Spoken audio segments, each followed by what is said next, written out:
आज आपण नऊवारीचा खोपा कसा करायचा ते पाहू शिकूयात. बघा, एक छोटी बांधली, मागे पोनी बांधल्यानंतर त्याला थोडासा भाग असा वर करायचा. वर केल्यानंतर त्याचे 2 भाग करून या दोन्ही भागाच्या मधून ही चोटी उचलायची, मेन चोटी आहे ती, आणि खाली रबर लावायचं.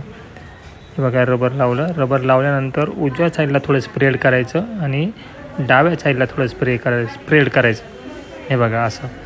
पुन्हा परत ती चोटी खाली घ्यायची आणि त्यातला थोडासा भाग उचलायचा आणि परत ते असे 2 भाग करून ही चोटी वर घ्यायची आणि पुन्हा छोटंसं रबर खाली लावायचं आहे. छोटंसं रबर लावल्यानंतर त्याला दोन्ही साईडला उजव्या हाताला थोडं स्प्रेड करायचं आणि डाव्या हाताला स्प्रेड करायचं.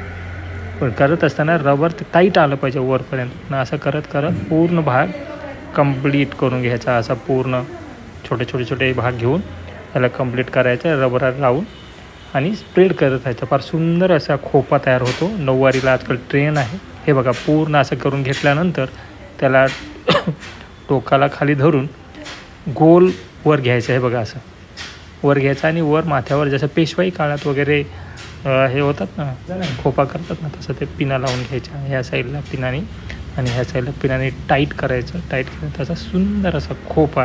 पुन्हा त्याला काय तुम्हाला ऑर्नामेंट लावायचे तर का फुलं वगैरे तुम्ही हे करू शकता. आजकाल नवीन ट्रेंड निघाले, चंद्र लावतात साईडला आणि वर खोपा लावतात. ही अशी सुंदर अशी हेअरस्टाईल आणि